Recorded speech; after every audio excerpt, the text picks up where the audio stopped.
प्यारे बच्चों, आज हम क्लास 8 की प्रश्नावली 6 पार्ट 6 की प्रश्नावली 6.3 का क्वेश्चन नंबर 7 से 10 तक हल करेंगे। ठीक है, तो इसमें जो सवाल है हमारा क्वेश्चन नंबर 7 वह है कि एक विद्यालय में कक्षा 8 के सभी विद्यार्थियों ने प्रधानमंत्री राष्ट्रीय राहत कोष में 2401 रुपया दान में दिए। प्रत्येक विद्यार्थी ने उतने ही रुपये दान में दिए जितने कक्षा में विद्यार्थी थे। कक्षा के विद्यार्थियों की संख्या ज्ञात कीजिए। तो बच्चों, इस तरह के प्रश्न एग्जाम के लिए बहुत इम्पोर्टेंट हैं और इन्हें सबसे पहले इनको हल करने के लिए आपको कम से कम 2 या 3 बार प्रश्न को पढ़ लेना चाहिए कि प्रश्न में कहा क्या जा रहा है। तो कोई विद्यालय है जिसमें कक्षा 8 के सभी विद्यार्थियों ने प्रधानमंत्री राहत कोष में 2401 रुपये दान में दिए और प्रत्येक विद्यार्थी ने उतने ही रुपये दान में दिए जितने कक्षा में विद्यार्थी थे। कक्षा के विद्यार्थियों की संख्या ज्ञात कीजिए। तो इसके लिए हम क्या करेंगे, सबसे पहले हमें मालूम है, एक सरल उदाहरण से मैं आपको समझाती हूँ। जैसे हमारी कक्षा में अगर 50 विद्यार्थी हैं तो उतने ही रुपये हर विद्यार्थी ने जमा किए हैं। इसका मतलब अगर विद्यार्थियों की संख्या 50 है तो प्रत्येक विद्यार्थी ने कितने रुपये दिए हैं, 50 रुपये दिए हैं। ये उदाहरण है।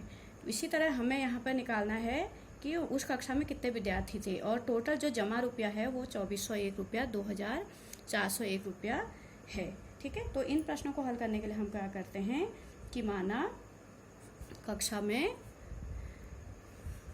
में विद्यार्थी हम मान लेंगे। ठीक है, कक्षा में विद्यार्थी कितने हैं हमें नहीं पता कितने हैं, तो हम मान लेंगे कि कक्षा में विद्यार्थी x हैं।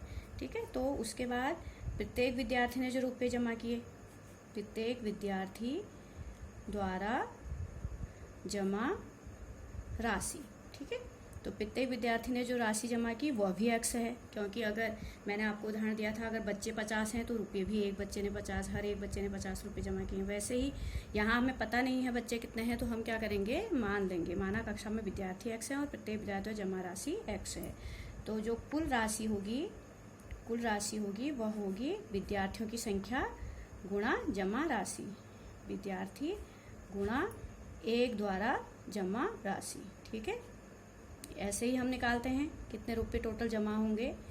तो कितने विद्यार्थी हैं x और जमा राशि कितनी है x। ठीक है, तो इस तरीके से हम करेंगे। और जबकि हमें पता है कि जमा राशि है 2401, तो ये तो हमारा x² आ गया, x गुणा x। ठीक है, x² आ गया।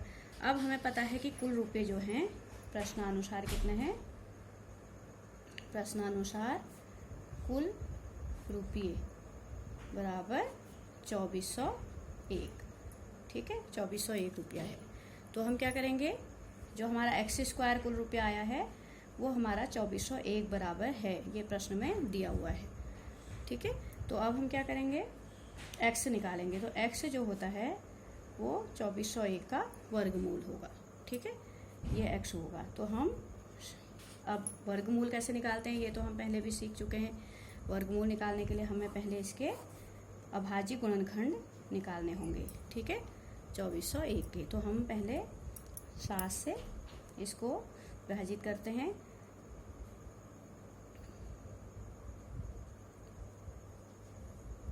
ठीक है, तो ये हमारा आ गया 2401 रुपये को। अब हम, क्योंकि ये एक विषम संख्या है तो इसमें 2 4 का तो जाएगा नहीं, 2 का जाएगा नहीं और 3 का नहीं जाएगा, क्योंकि 4 और 1 5 2 7 इन अंकों का सम जो हो रहा वो 4 और 1 और 5 5 और 2 7 हो रहा। 7 में 3 का जाता नहीं है, 5 का जाएगा नहीं क्योंकि अंत में 1 है, इसलिए हमारे पास बचती है 7। हम 7 से भाग दे के देखेंगे तो हमारा 343 आएगा। फिर 7 से देंगे तो 7 चौको 28, 6 और 3 7 9 63। फिर 7 से देंगे 7 7 49, फिर 7 से देंगे 1, तब तक देते जाएंगे जब तक 1 ना आ जाए। ठीक है, तो इस तरीके से हमारे गुणनखंड आ गए, अभाज्य गुणनखंड आ गए। तो हम इनको लिखेंगे अभाज्य गुणनखंड। तो क्या हुआ, 7 का जोड़ा बन रहा है 2 बार, तो जोड़े में से 1 बाहर आता है, तो कितना आ गया हमारा 49। तो इसका मतलब है उस कक्षा में कितने विद्यार्थी थे, 49 विद्यार्थी थे और प्रत्येक विद्यार्थी ने 49 रुपये जमा किए। तो हमसे जो पूछा गया था वो है कि कक्षा में विद्यार्थियों की संख्या बताइए। तो हम क्या करेंगे, कक्षा में विद्यार्थी। ठीक है, तो कक्षा में विद्यार्थी कितने हैं? 49, ये हमारा आंसर है। ठीक है, इस तरीके से हल करेंगे। तो हमने सब क्या किया, सबसे पहले हम मान लेंगे, माना कक्षा में विद्यार्थी x हैं, प्रत्येक विद्यार्थी द्वारा जमा किए गए रुपये x हैं, कुल रुपये कितने हो गए? x गुणा x स्क्वायर। फिर से आप एक बार देख लीजिए, तो प्रश्नानुसार x स्क्वायर बराबर 2401 रुपया है, क्योंकि 2401 रुपया जमा हुआ कक्षा में। तो हम इसके जब अभाज्य गुणनखंड निकालते हैं तो ये हम एक बार करके भी देख चुके हैं, 4 बार 7 आता है। हम अभाज्य गुणनखंड को यहाँ लिख देंगे, तो हमारा जो वर्गमूल आएगा वो 49 आएगा, यानी कि x की वैल्यू कितनी आएगी? 49 आएगी। तो इसका मतलब कक्षा में विद्यार्थी कितने हैं? 49, और प्रत्येक विद्यार्थी द्वारा जमा किए गए रुपये कितने हैं? 49। ठीक है, ये हमारा आंसर है। इसके बाद हमारे पास अगला सवाल आता है, एक बाग में 20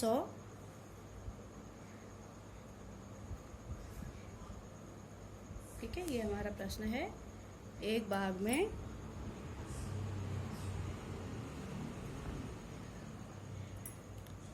एक बाग में 225 पौधे इस प्रकार लगाए गए हैं कि प्रत्येक पंक्ति में उतने ही पौधे हों जितनी पंक्तियों की संख्या हो।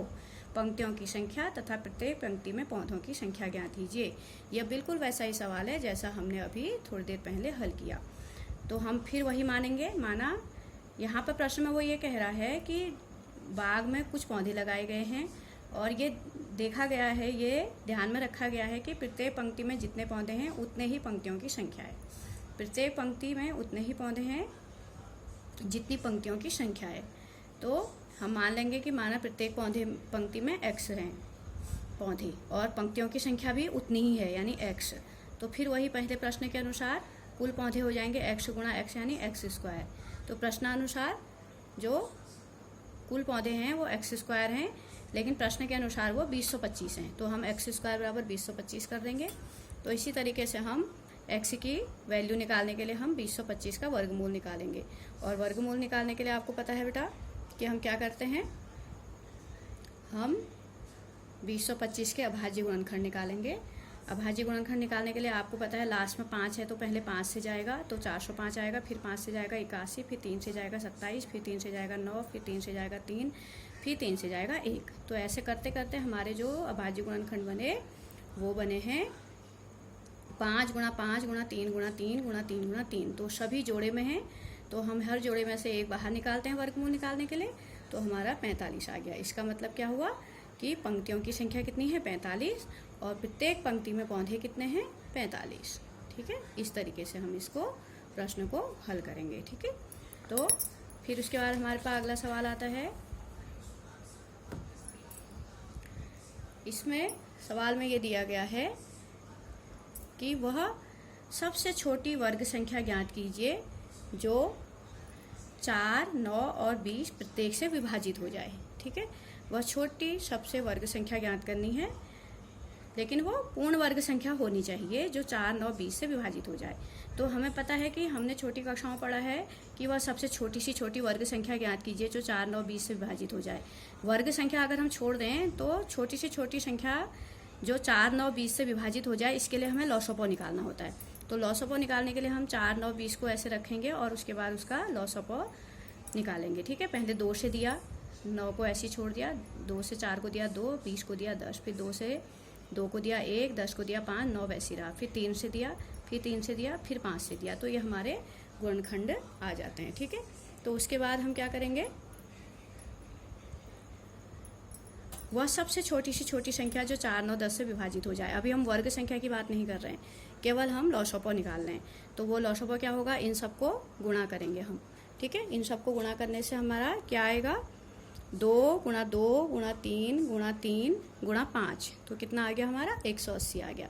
ठीक है, तो अब हमें क्या करना है, वह छोटी छोटी पूर्ण वर्ग संख्या निकालनी है, क्योंकि प्रश्न में वर्ग संख्या कह रखा है। तो पूर्ण वर्ग संख्या निकालने के लिए हम क्या करेंगे, हम देखेंगे कि जो 180 हमारा आया वो गुणनखंड करने से किस किस को गुणा करने से आया, 2 गुणा 2 गुणा 3 गुणा 3 गुणा 5। हम यहाँ पर देखते हैं कि 2 तो जोड़े में है, 3 भी जोड़े में है, लेकिन 5 जोड़े में नहीं है। अगर 5 भी जोड़े में होता तो 180 पूर्ण वर्ग संख्या हो जाती। तो इसका मतलब है हमें 180 को पूर्ण वर्ग बनाने के लिए 5 से गुणा करना पड़ेगा। ठीक है, तो 5 से गुणा करने के लिए जैसे ही हम इसको 505 से गुणा करेंगे पूर्ण वर्ग बनाने के लिए, तो 180 गुणा 5 यानी 900। तो ये हमारा आंसर होगा कि वह छोटी से छोटी पूर्ण वर्ग संख्या क्या होगी, 900 होगी, जो 4, 9 और 20 से विभाजित हो जाए। अगर सिर्फ छोटी सी छोटी संख्या पूछा होता तो वो होती 180, लेकिन छोटी से छोटी पूर्ण वर्ग पूछा तो 180 को पूर्ण वर्ग बनाने के लिए हमारे पास एक जोड़े में 5 की कमी थी, क्योंकि 5 का जोड़ा नहीं बन रहा था, तो हमने 5 से गुणा कर दिया तो 900 आ गया। ये प्रश्न एग्जाम के लिए बहुत इंपॉर्टेंट है। ठीक है, अब इसके बाद जो अगला सवाल हमारा आता है वह है 10वां सवाल है इस प्रश्नावली का लास्ट सवाल। इसमें हमसे कहा गया है, पूछा गया है कि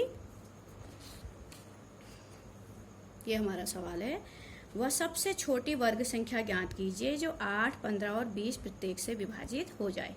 ठीक है, तो वह सबसे छोटी वर्ग संख्या, यहाँ पर भी बिल्कुल प्रश्न नंबर 9 की तरह ही है। हमें वह छोटी से छोटी वर्ग संख्या ज्ञात करनी है जो 8, 15 और 20 से विभाजित हो जाए। तो सबसे पहले तो हम वह छोटी से छोटी संख्या ज्ञात करते हैं जो 8, 15, 20 से विभाजित हो जाए, यानी लॉसअपो निकालते हैं। ठीक है, उसके बाद हम देखेंगे कि उससे पूर्ण वर्ग बनाने के लिए क्या करना पड़ेगा।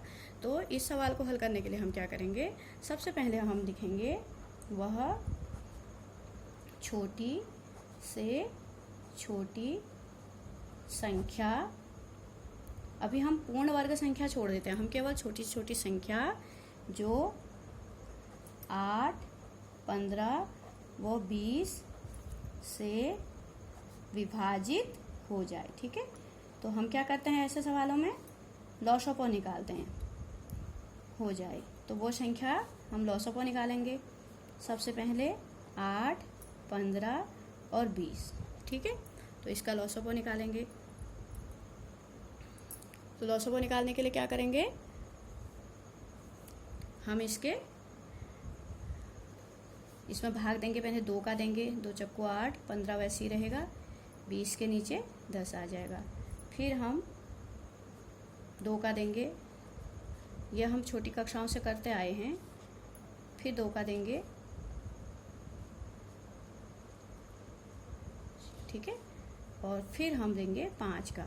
5 का भागा 15 में जाएगा 3 बार, और 5 में जाएगा 1 बार, और फिर देंगे हम 1 का, 3 का, तो हमारे 1, 1, 1 आ जाएगा। ठीक है, तो इस तरीके से लॉसअपो निकालने के लिए हमें ये प्रोसेस करनी होती है। तो हमारा जो लॉसअपो आएगा लघुत्तम समापवर्तक, तो वो आएगा हमारा 2 गुणा 2 गुणा 2 गुणा 5 गुणा 3। तो ये आ जाएगा हमारा, कितना आएगा, इनको गुणा करेंगे तो 2 दूनी 4 दूनी 8 पंचे 40 दिया 120 आया। ये हमारा आंसर अभी नहीं है, ये केवल वह छोटी सी छोटी संख्या है जो 8, 15 और 20 से विभाजित हो जाए। लेकिन हमारे प्रश्न में पूछा गया है कि वह छोटी से छोटी पूर्ण वर्ग संख्या बताइए। ठीक है, तो पूर्ण वर्ग संख्या बताने के लिए हमें क्या करना होगा, इस 120 को पूर्ण वर्ग बनाना पड़ेगा। और 120 पूर्ण वर्ग कब बनेगा, जबकि उसके जितने भी गुणनखंड हैं वो जोड़े में हो। ठीक है, तो हम सबसे पहले वह छोटी सी छोटी पूर्ण वर्ग संख्या, तो पूर्ण वर्ग संख्या निकालनी है हमें, केवल लॉसअपो नहीं निकालना, पूर्ण वर्ग संख्या निकालनी है। तो हम 120 के देखेंगे, खंड देखेंगे, 2 गुणा 2 गुणा 2 गुणा 5 गुणा 3, ये हमारे खंड आए, और हमें इसे पूर्ण वर्ग बनाना है। तो बच्चों आप जानते हो पूर्ण वर्ग बनाने के लिए हर संख्या जोड़े में होनी चाहिए। यहाँ पर सिर्फ 2 ही जोड़े में है, बाकी ये 2 भी अकेला, ये 5 भी अकेला, ये 3 भी अकेला है। तो पूर्ण वर्ग बनाने के लिए हम क्या करेंगे, गुणा करेंगे। किस से गुणा करेंगे, इसको हर एक को हमें जोड़ा बनाना है, इस 2 को भी जोड़ा बनाना है, 5 को भी, 3 को, यानी एक बार 2 से गुणा करेंगे, एक बार 5 से, एक बार 3 से। ठीक है, तो 120 को हम किससे गुणा करेंगे, 2 से, 5 से और 3 से, तब जा करके ये पूर्ण वर्ग बनेगा। क्योंकि ऐसा करने से हमारा जो संख्या है वो पूर्ण वर्ग हो जाएगी। ठीक है, 5 को भी हम एक 5 से गुणा करेंगे और 3 को भी एक 5 3 से। ठीक है, तो इस तरीके से आप देखो कि हमारी जो संख्या है अब 2 से 5 से और 3 से गुणा करने पर 120 को सब संख्याएं जोड़े में बन जाएगी, यानी कि 100 ये जो संख्या है वो 120 वो पूर्ण वर्ग हो जाएगी। पूर्ण वर्ग होने के लिए मैंने बताया था कि जो भी अब 120 के अभाज्य गुणनखंड हैं वो सब जोड़े में होने चाहिए, जबकि वो नहीं थे। और जोड़े में बनाने के लिए हमें एक 2 की कमी थी, एक 5 की कमी थी, एक 3 की कमी। तो हम एक 2 से गुणा करेंगे, एक 5 से गुणा करेंगे, 3 से गुणा करेंगे।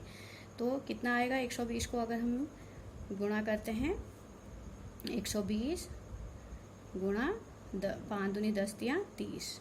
ठीक है, तो 12 तियाँ 36, 3600 ये हमारा आंसर आ गया कि वह छोटी सी छोटी पूर्ण वर्ग संख्या जो 8, 15 और 20 से विभाजित हो जाए वो क्या आएगी हमारी 3600 की। अगर पूर्ण वर्ग नहीं पूछा होता तो हमारा आंसर होता 120, लेकिन पूर्ण वर्ग पूछा है इसलिए हमारा आंसर जो होगा वह है 3600, क्योंकि 120 को पूर्ण वर्ग बनाने के लिए हमें 2 से 5 से और 3 से और गुणा करना पड़ेगा, क्योंकि 2, 5 और 3 पूरे पूरे जोड़े में नहीं थे। ठीक है, तो इस तरीके से इन सवालों को हम हल करेंगे।